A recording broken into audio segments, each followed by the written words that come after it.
Seguidamente, el doctor Hernán Gaviria Quintero expondrá el tema Coronavirus, el día después de la pandemia. El doctor Gaviria Quintero es médico egresado de la Universidad de Antioquia, especialista en gerencia de servicios de salud y salud pública, docente de la especialización en seguridad social de la Universidad Autónoma Latinoamericana y de la Escuela Nacional de Posgrados de la Universidad Cooperativa de Colombia, miembro de ASMEDAS, seccional Antioquia. Agradecer nuevamente a ASMEDAS por invitarme a este congreso que tiene una importancia ya nacional y que seguramente también tenemos alguna presencia a nivel internacional. El tema mío, coronavirus, el día después, es importante en la medida en que nos ubica frente a una coyuntura. Día después es un término más bien futurista porque las fases de la pandemia se han venido dilatando y no se sabe cuándo será ese día después. Pero sí me interesa presentarles a ustedes un documento de la Banco Mundial sobre protección para las personas y las economías, política integrada después del COVID, del Banco Mundial. ¿Por qué lo presento? ¿Hasta dónde Colombia, como país que suscribe estos convenios o hace parte del Banco Mundial, le es posible practicar las recetas que allí le imparte? Esas recetas están divididas en factores, durante y después de la pandemia. Hay un factor epidemiológico del que no me voy a detener mucho, por cuanto ya ustedes todos conocen seguramente a través de otros o vienen provenientes de la academia donde se ha estudiado bastante este tema sobre los factores epidemiológicos. Simplemente recordarles que estamos en una de las fases finales, como es la estrategia que adopta la Alcaldía de Bogotá, consistente en DAR, que es detectar, aislar y reportar como estrategia. Eso en cuanto a eso. Me parece interesante también, eso sí, mirar lo de los aspectos demográficos. En lo de los aspectos demográficos, Colombia ya hoy cuenta, según nos lo muestran, con instrumentos muy importantes para poder impactar o conocer realmente lo que sucede en estos casos de epidémicos o pandémicos. Entre ellos debo citar el SIGSAG, el Sistema de Información de Enfermedades de Alto Costo o de los que hospitalizados pasan a ser alto costo. Es un sistema que nos lo muestran como una plataforma de interconexión del sistema de salud y que hace análisis descriptivos y prospectivos. En ellos cabe pues el COVID y como ya hoy tenemos georreferenciada toda la población afiliada, el 99% al sistema de seguridad social de salud, todas las EPS ya tienen todo un claro y perfecto conocimiento de cuáles son sus afiliados y por lo tanto cuáles son los factores de riesgo. Entonces, creo que ya aislar hoy pacientes por factor de riesgo como el diabético, el hipertenso, el insuficiente renal, no es posible, no se debe dar desde el punto de vista público, porque esa es una labor que le corresponde de acuerdo a la gestión del riesgo a la EPS. Es la EPS la que tiene que empezar a sacrificar su experticia y sus recursos. También habla del espacio fiscal como un factor importante a tener en cuenta por el Banco Mundial. En esto solamente mencionar dos cosas. Colombia, hasta dónde es posible, de acuerdo con la crisis fiscal que se avecina, bien sea este año o el próximo, va a soportar las necesidades para cubrir la pandemia o los recursos que necesitan para cubrir los desastres de la pandemia. Ven ustedes un artículo de prensa donde el emisor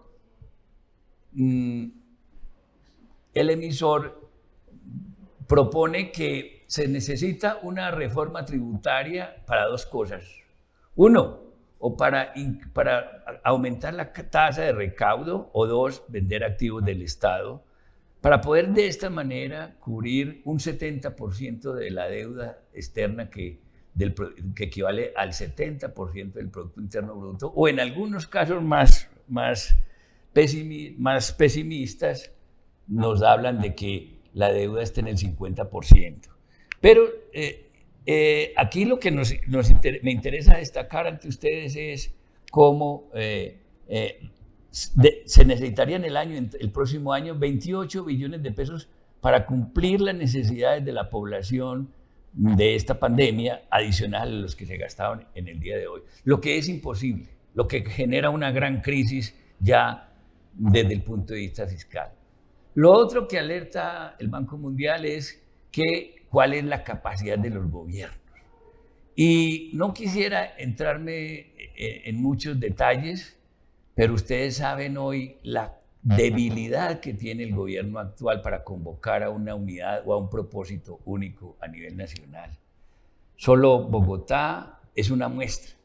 La disputa que hay entre política y conceptual, e inclusive desde el punto de vista técnico, entre el alcalde, la alcaldesa de Medellín, de Bogotá, y el gobernador, y así las grandes ciudades del país tienen grandes discrepancias con la política central. O sea, ¿cuál es la capacidad de los gobiernos cuando cada uno por su lado jala de acuerdo a su concepción que tengan de la problemática? La Organización Mundial de la Salud, en este documento se vio obligada a sacar un pronunciamiento expreso que dice que hay que mitigar los efectos del COVID-19 en el comercio y en los mercados de alimentos. Y subraya que sobre todo hay que ayudar a contener el pánico en las compras y el acaparamiento de los alimentos y otros artículos esenciales. ¿Cuál es la capacidad que tiene el gobierno colombiano a través de sus superintendencias, sus organismos de control, de vigilar las olas especulativas que se generan cuando hay desabastecimiento del mercado? Solamente un solo ejemplo, el de las papas. La producción de papa bajó y toda esa crisis se la están trasladando a los productores. También es enfático el Banco Mundial en la receta para todos estos países en señalar en exigir que deben ser fuertes los sistemas de salud y prestación de servicios. Y creo que ante ustedes, mejor ustedes son testigos de hasta dónde podemos sostener esta afirmación. ¿Ven ustedes que es reiterativo este tipo de conversatorios que señalan o concluyen cada uno en que la salud en Colombia está en crisis y que no tiene salida dentro de este modelo? Este es un ejemplo de un foro promovido por el Comité Departamental de Paro de Antioquia recientemente para mostrar cómo esa crisis del sistema de salud y la prestación de los servicios insalvable. Si ustedes escuchan a algunos de los actores, cualquiera que sean los actores, si ustedes escuchan al de la red hospitalaria, sabe que el sector más golpeado fueron los prestadores de salud, y de los prestadores la red pública quedó en un franco deterioro, no solamente por las deudas que le habían ocasionado el modelo anterior, sino por las cargas que le impusieron para la atención de salud en esto. Y sí me permito leer ante ustedes y reiterarles que el Banco Mundial es categórico en esto. El liderazgo es fundamental y los gobiernos pueden utilizar comunicaciones claras y basadas en hechos para armonizar el comportamiento y fortalecer la confianza. Ahí está la referencia de la página del Banco Mundial. Es reiterativo en decir que hay que mantener la cohesión social como elemento imprescindible para la estabilidad y la correcta recuperación. Y esto creo que no os sobraría casi preguntarle a todos ustedes si esto es válido en Colombia.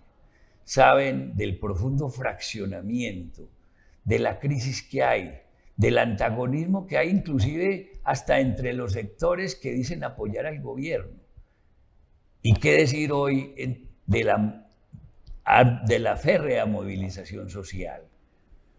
Vienen épocas de un estallido social y cada estallido social va a ser respondido con más y más represión y sobre todo con la consabida fórmula de que no hay recursos. Entonces, me parece a mí que esto de la cohesión social queda bastante cuestionado en un gobierno que no ha sido capaz de mantener la unidad en ninguno de los aspectos y por el contrario, más bien se ha dado a la tarea de asumir una gobernanza a nombre de otros. También nos sugieren frente al problema de protección de empleos. Y por supuesto hay una serie de estrategias, garantía de empleo, subsidios salariales, desgravaciones fiscales, financiamiento para el capital del trabajo y alivio al servicio de la deuda y el balance. En resumen, podríamos nosotros decir que también aquí el sector obrero, los dirigentes obreros, las organizaciones sociales, Almedas en particular, ha propugnado, o mejor, ha incorporado la consigna de la renta básica para realmente hacer realidad todo esto, una renta básica que permita en estas condiciones la subsistencia de ese 40-50% de la población, incluyendo los desempleados y el sector informal. Ya Bogotá, pues ven ustedes que muestra unas cifras de cobertura de 712.000 a las quienes les da una renta básica y esto se va imponiendo como política contrario pues, a todas estas directrices Banco Mundial. Hasta aquí Banco Mundial.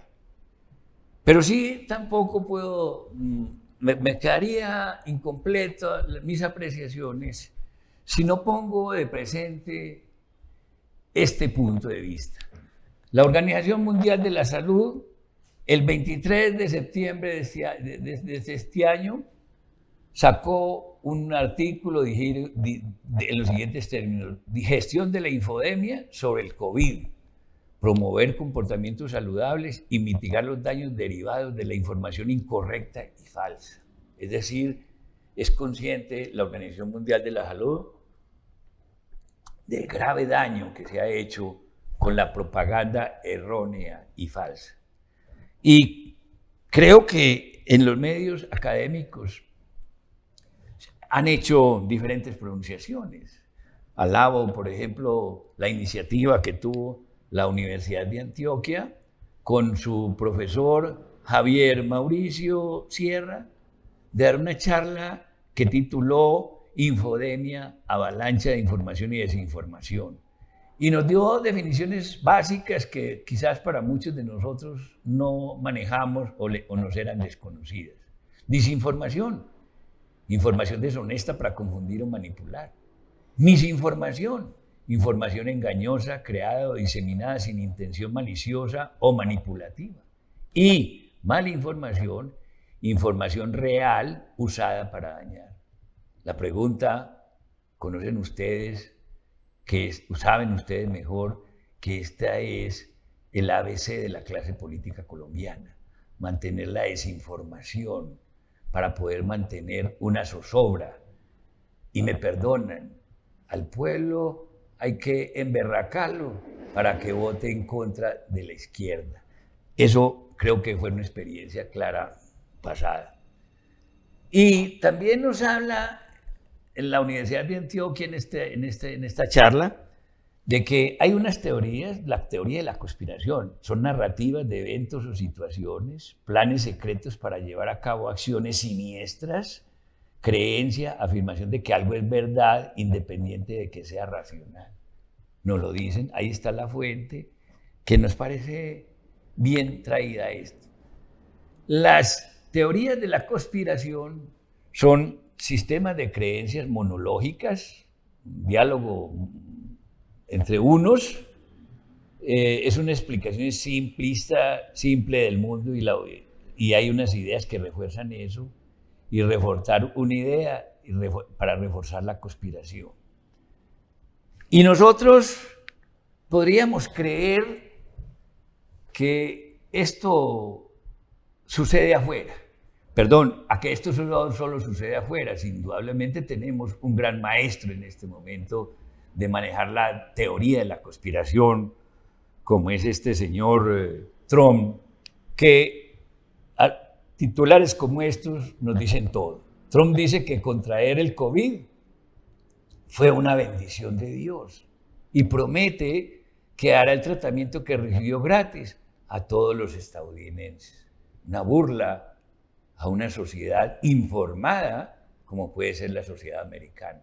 Pero él sabe a quién se dirigía. E informaciones y anuncios como estos es lo común también en nuestro medio. Hemos visto cierta discreción en el ministro de Salud en anunciar sus cosas, pero hemos visto un equipo de gobierno detrás hablando un poco de barbaridades que no tienen ningún sustento académico y menos dentro del contexto político.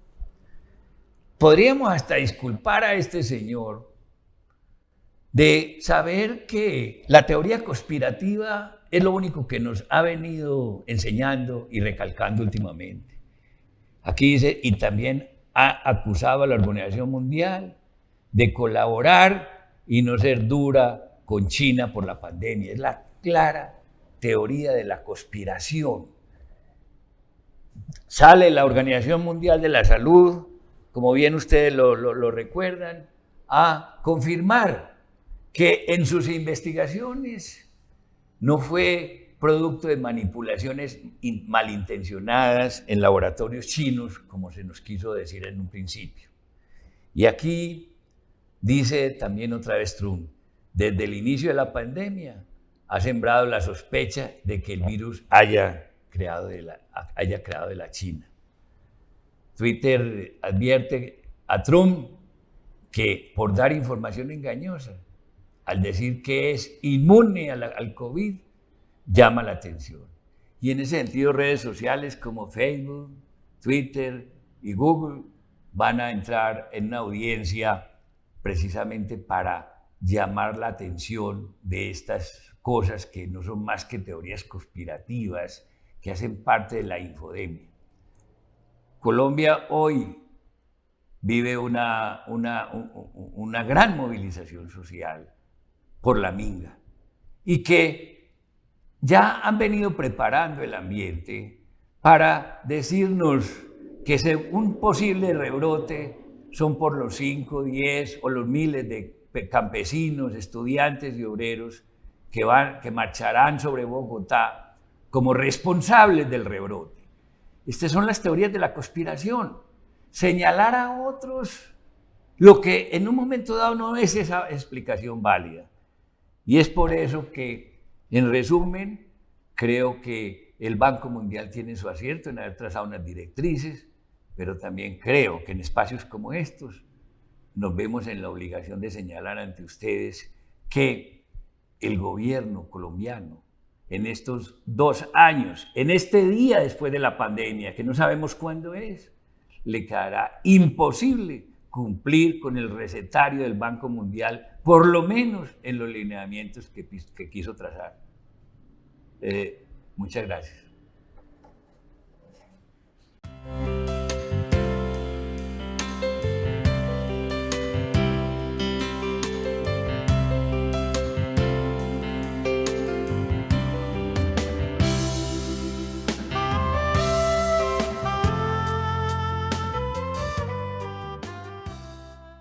Los hábitos saludables salvan vidas. Realizarse el autoexamen, dejar de fumar, evitar el exceso de alcohol, tener relaciones sexuales seguras, realizar deporte, alimentarse saludablemente, son hábitos que previenen un alto porcentaje de todos los casos de cáncer.